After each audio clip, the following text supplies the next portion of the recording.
Greetings, family. Peace and love to you and yours. This is Guru, and thanks for visiting my channel. Family, this video is about this police officer who, in the middle of this shooting, has caught himself being at the height of scrutiny. His name is Muhammad Noor. He is Somalian. Nonetheless, he is the police officer who allegedly pulled the trigger that killed this Australian woman by the name of Justine Damon. I just wanted to bring out something with this picture that I'm showing you right here. It happens to be part of a video, but I stopped it at this point to show you the subliminal messages that they appear to always slip in there from time to time, and it's really to set a narrative that may or may not be true. And in this case, as you can see, the Australian, it shows that the headline reads, "Aussie killer cop had record of complaints." Now, I've not heard that yet, at least not here in America. And here it is. He is an American here, working here in America, and I've yet to hear that. But yet the Australian media has already painted that narrative that, well, he in fact is a cop that has a, quote, record of complaints. Now, I have to ask, is this fake news? And if it is, why is CBS News inserting this type of fake news in the segment? But that's another story. This, to me, is a case of a white woman who found herself at the wrong place at the wrong time. I say that because after reviewing the video myself, to me, it appears that, I'm sorry about that. It appears to me that, let me fix this, that she was near some alley where the police officers were at, and they heard a loud noise, and right to the side of the police car she appears in her pajamas. And so this police officer's first reaction, and remember, they do respond quickly, they have just a second to think, and here she is after this loud bang noise. Here she is on the side of their patrol car in her pajamas. And to me, this is a case of a black police officer who also feared for his life. That is the narrative that police officers have used in the past. I don't see anything wrong with that narrative used in this case either. This Somalian-born police officer, he feared for his life, and that's why this Australian white woman is dead. Nothing more, nothing less. But the media, especially white racist media, they're trying to paint a different picture. They're trying to make this situation all about the police officer now. That is not how you guys have done in the past, and it's not how you've always done, especially when it's white police officers. That shows that there is a racist pattern going on here. It shows racism clear as day. It shows racism that you cannot deny.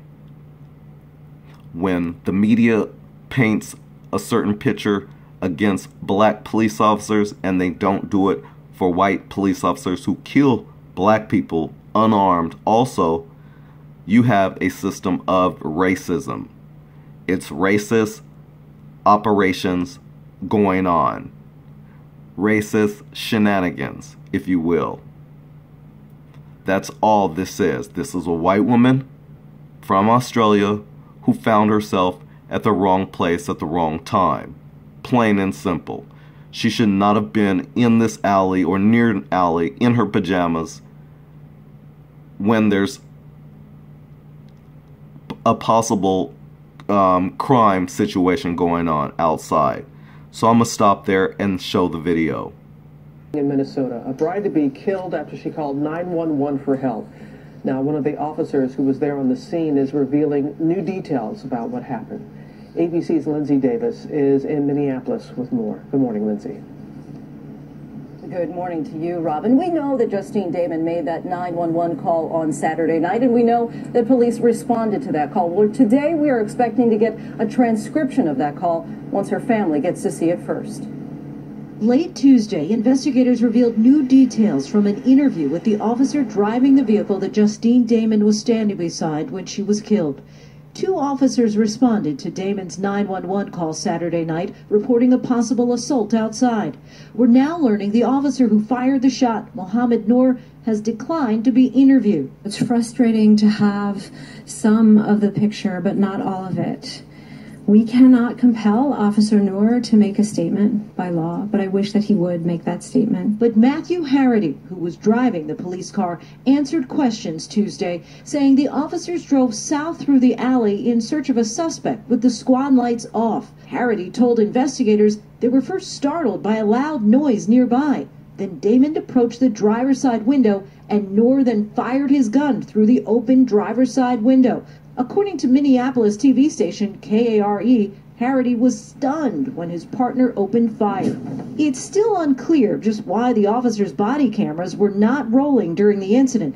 And while the police chief has been in contact with her executive team over the past 3 days, she's been out of the state on a personal trip, which a police spokesperson said she plans to cut short, returning to Minneapolis today. Overnight, the Australian Prime Minister joined the growing chorus of people demanding answers in the death of Justine Damon. How can a woman out in the street in her pajamas seeking assistance from the police be shot like that? It is a shocking killing.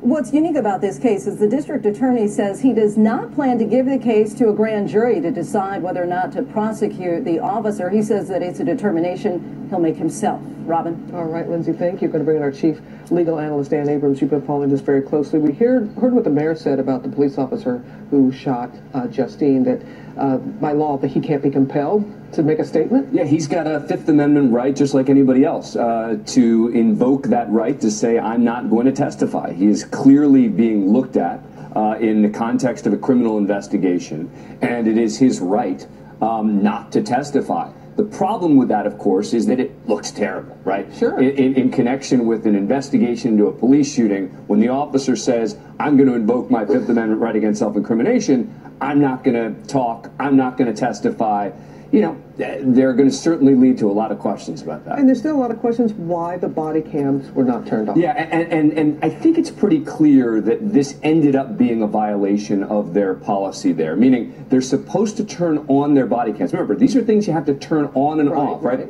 So they're supposed to turn them on either when there is criminal activity or before the use of force. Now, expect that the officers would say, look, we were just patrolling, and if that other officer's testimony is accurate, which is he suddenly hears a loud sound, and then there's a shot, they may say we didn't have time to take that kind of action in terms of turning it on. And they are supposed to turn them on as soon as it is safe to do so. Because even if you turn it on, doesn't it go back in time? Correct. In recording? 30 seconds. Right. It goes back 30 seconds. So it should have recorded the 30 seconds prior to the time that they turn it on as well. So that certainly would have been invaluable evidence in the context of this investigation. And you can tell that everyone involved in the investigation is frustrated that they don't have that. All right. More to come. Yep. Okay, so let's go back to Justine Damon. Here's the thing. It's hard for me to have any kind of feelings for her death when there's been so many black deaths where we're not having this deep down conversation and all the media is so sad and there's so many tears flowing and people are just outraged. You know, yes, you see a lot of outrage with black people, yes, because we never see justice.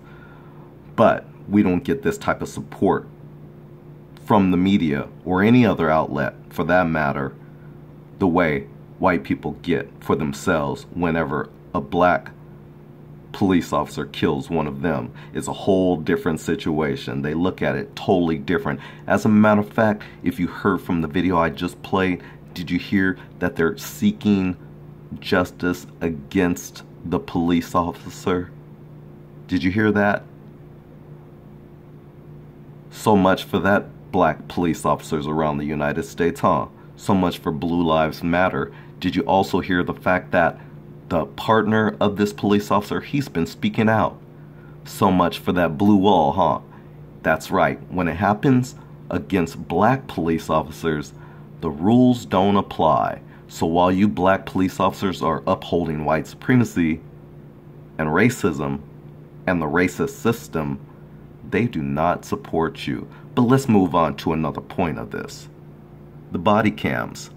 Isn't that funny that these police officers didn't even bother while they were driving through the neighborhood after a call, after a police call, and they're driving through the alley with their lights off, and they didn't even bother to turn on their body cams? Haven't we heard this one too many times with white officers who kill unarmed black people? We've been saying this all along, but nobody's been listening. Now everybody's listening because it happened to a white person.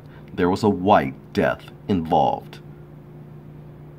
Another case of how racism fails and how racism goes wrong.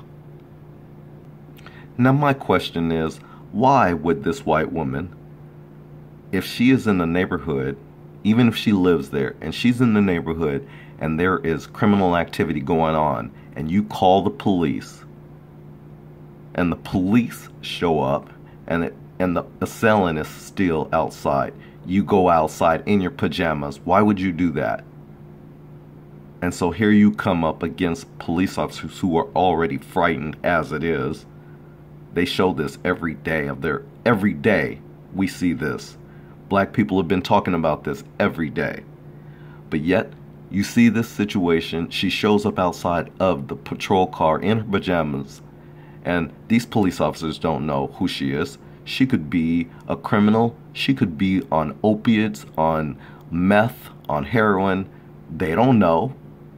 So of course the police officer feared for his life, and he shot her dead. I'm sorry, she happened to be white, but this happens a lot. Isn't that what you guys tell black people? I rest my case with this video. I'm going to leave it off here. I hope you like and share this video. Thank you very much for your support. For those of you who have, please give this video a thumbs up. Peace and love to you and yours. And until the next video, please subscribe so you don't miss future videos. I'm out.